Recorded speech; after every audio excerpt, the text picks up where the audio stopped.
Force and Pittsburgh's next generation of news talk radio. All right, welcome back to the jungle. Force Radio 9. Oh, don't turn that down yet.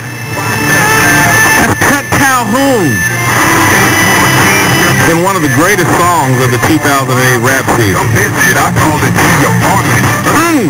That's some good old Kansas City rap. All right, Jason Whitlock back in the jungle. And I told you, before we went to that last break, I would tell you who the White T.O is. And I've defended this guy all season. I defended him all off season. But I have to acknowledge, Brett Favre let me down. Big time. Made a clown out of me. Man. Brett Favre has told a reporter that, or a reporter has learned that Brett Favre didn't like Eric Mangini. Mangini had the audacity to call him out in front of his teammates for bad decision-making.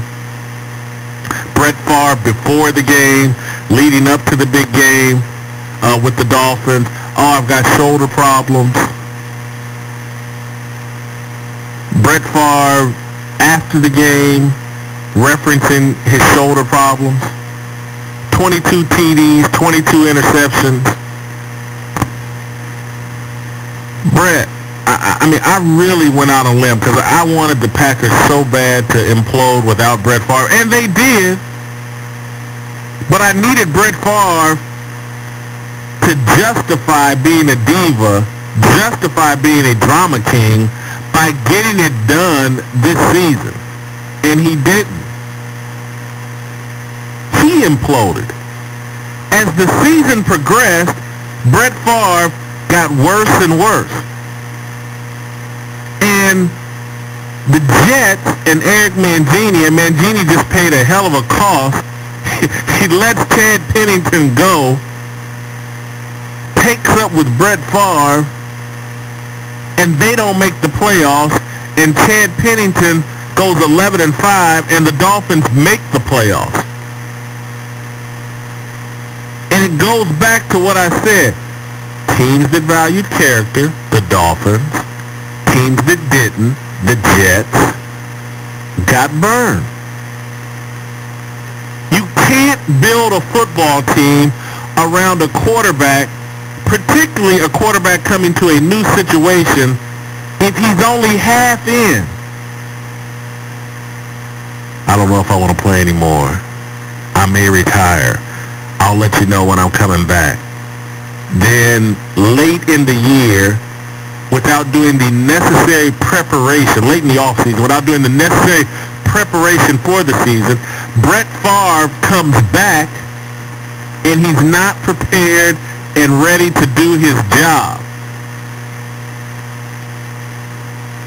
And he basically takes a tinkle on the 52 other guys in that locker room.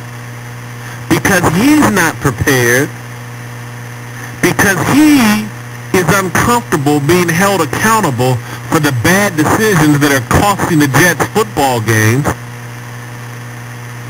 He becomes a cancer that slowly erodes that Jets locker room. They don't make the playoffs. Mangini gets fired. God, I hope Brett Favre didn't listen to this, because I'm a big Brett Favre fan. But my boy called me and was like, Jay, there's a White T.O. You need to call him out. What's the difference between Brett Favre and Terrell Owens? Both of them love the attention. Both of them are quick with the excuses. They're me guys. And so I have to call out Brett Favre.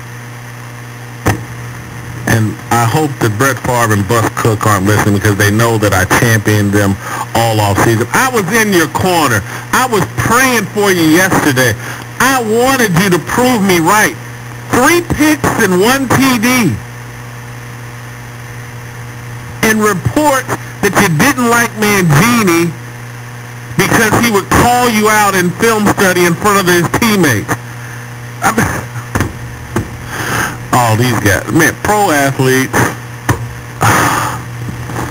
Prima donna pro athletes. They don't handle the team situation well.